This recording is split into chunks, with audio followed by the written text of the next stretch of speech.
Today we'll be reading 2 Corinthians 10 through 13. By the humility and gentleness of Christ, I appeal to you. I, Paul, who am timid when face to face with you, but bold toward you when away. I beg you that when I come, I may not have to be as bold as I expect to be towards some people who think that we live by the standards of this world. For though we live in the world, we do not wage war as the world does. The weapons we fight with are not the weapons of the world. On the contrary, they have divine power to demolish strongholds. We demolish arguments and every pretension that sets itself up against the knowledge of God, and we take captive every thought to make it obedient to Christ. And we will be ready to punish every act of disobedience once your obedience is complete. You are judging by appearances. If anyone is confident that they belong to Christ, they should consider again that we belong to Christ just as much as they do. So even if I boast somewhat freely about the authority the Lord gave us for building you up rather than tearing you down, I will not be ashamed of it. I do not want to seem to be trying to frighten you with my letters. For some say, his letters are weighty and forceful, but in person he is unimpressive and his speaking amounts to nothing. Such people should realize that what we are in our letters when we are absent, we will be in our actions when we are present. We do not dare to classify or compare ourselves with some who commend themselves. When they measure themselves by themselves and compare themselves with themselves, they are not wise. We, however, will not boast beyond proper limits, but will confine our boasting to the sphere of service God himself has assigned to us, a sphere that also includes you. We are not going too far in our boasting, as would be the case if we had not come to you. For we did get as far as you with the gospel of Christ. Neither do we go beyond our limits by boasting of work done by others. Our hope is that, as your faith continues to grow, our sphere of activity among you will greatly expand, so that we can preach the gospel in the regions beyond you.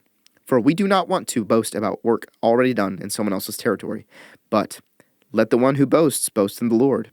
For it is not the one who commends himself who is approved, but the one whom the Lord commends.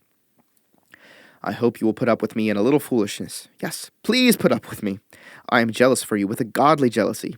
I promised you to one husband, to Christ, so that I might present you as a pure virgin to him. But I am afraid that just as Eve was deceived by the serpent's cunning, your minds may somehow be led astray from your sincere and pure devotion to Christ. For if someone comes to you and preaches a Jesus other than the Jesus we preached, or if you receive a different spirit from the spirit you received, or a different gospel from the one you accepted, you put up with it easily enough. I do not think I am the least inferior to those super apostles. I may indeed be untrained as a speaker, but I do have knowledge. We have made this perfectly clear to you in every way. Was it a sin for me to lower myself in order to elevate you by preaching the gospel of God to you free of charge? I robbed other churches by receiving support from them so as to serve you. And when I was with you and needed something, I was not a burden to anyone, for the brothers who came from Macedonia supplied what I needed. I have kept myself from being a burden to you in any way, and will continue to do so. As surely as the truth of Christ is in me, nobody in the regions of Achaia will stop this boasting of mine. Why? Because I do not love you? God knows I do, and I will keep on doing what I am doing in order to cut the ground from under those who want an opportunity to be considered equal with us in the things they boast about. For such people are false apostles, deceitful workers, masquerading as apostles of Christ. And no wonder, for Satan himself masquerades as an angel of light. It is not surprising, then, if his servants also masquerade as servants of righteousness. Their end will be what their actions deserve. I repeat, let no one take me for a fool. But if you do, then tolerate me just as you would a fool, so that I may do a little boasting. In this self-confident boasting, I am not talking as the Lord would, but as a fool. Since many are boasting in the way the world does, I too will boast. You gladly put up with fools since you are so wise. In fact, you even put up with anyone who enslaves you, or exploits you, or takes advantage of you, or puts on airs, or slaps you in the face. To my shame, I admit that we were too weak for that. Whatever anyone else dares to boast about, I am speaking as a fool, I also dare to boast about. Are they Hebrews? So am I. Are they Israelites? So am I. Are they Abraham's descendants? So am I. Are they servants of Christ? I am out of my mind to talk like this. I am more. I have worked much harder, been in prison more frequently, been flogged more severely, and been exposed to death again and again. 5 times I received from the Jews the 40 lashes minus 1. 3 times I was beaten with rods. Once I was pelted with stones. 3 times I was shipwrecked. I spent a night and a day in the open sea. I have been constantly on the move. I have been in danger from rivers, in danger from bandits, in danger from my fellow Jews, in danger from Gentiles, in danger in the city, in danger in the country, in danger at sea, and in danger from false believers. I have labored and toiled and have often gone without sleep. I have known hunger and thirst and have often gone without food. I have been cold and naked.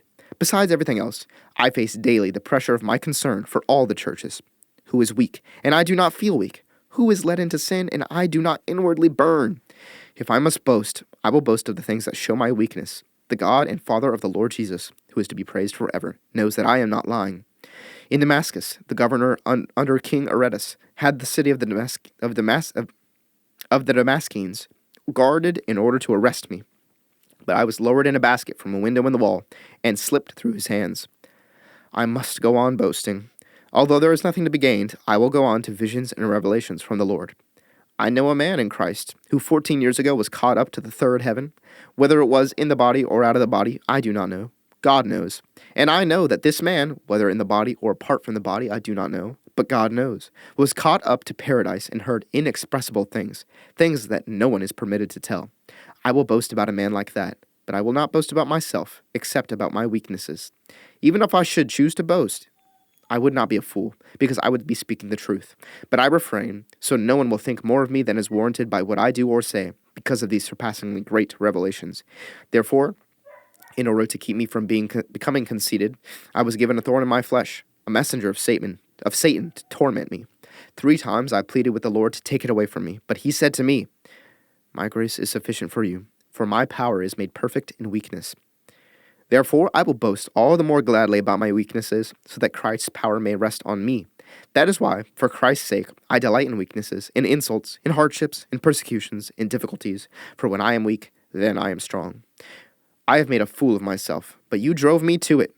I ought to have been commended by you, for I am not in the least inferior to the super apostles, even though I am nothing.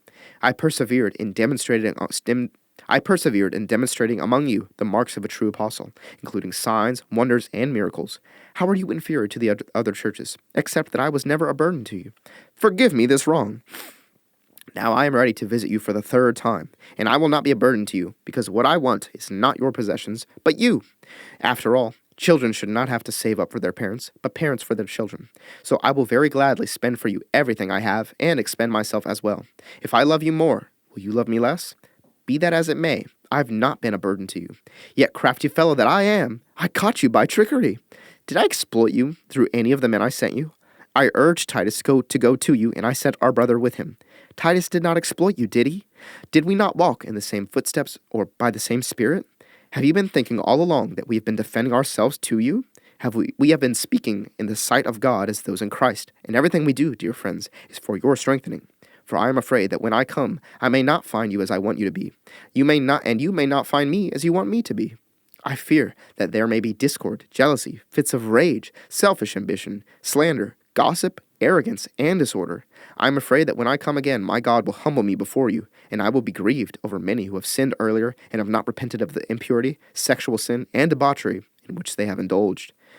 This will be my 3rd visit to you. Every matter must be established by the testimony of 2 or 3 witnesses. I already gave you a warning when I was with you the 2nd time. I now repeat it while absent. On my return, I will not spare those who sinned earlier or any of the others, since you are demanding proof that Christ is speaking through me. He is not weak in dealing with you, but is powerful among you. For to be sure, he was crucified in weakness, yet he lives by God's power. Likewise, we are weak in him, yet by God's power we will live with him in our dealing with you. Examine yourselves to see whether you are in the faith. Test yourselves. Do you not realize that Christ Jesus is in you, unless, of course, you fail the test? And I trust that you will discover that we have not failed the test. Now we pray to God that you will not do anything wrong, so that people will see that we have stood the test, but so that you will do what is right, even though we may seem to have failed. For we cannot do anything against the truth, but only for the truth. We are glad whenever we are weak, but you are strong, and our prayer is that you may be fully restored. This is why I write these things when I am absent, that when I come I may not have to be harsh in my use of authority. The authority the Lord gave me for building you up, not for tearing you down. Finally, brothers and sisters, rejoice. Strive for full restoration. Encourage one another. Be of one mind. Live in peace. And the God of love and peace will be with you. Greet one another with a holy kiss. All God's people here send their greetings. May the grace of the Lord Jesus Christ and the love of God and the fellowship of the Holy Spirit be with you all.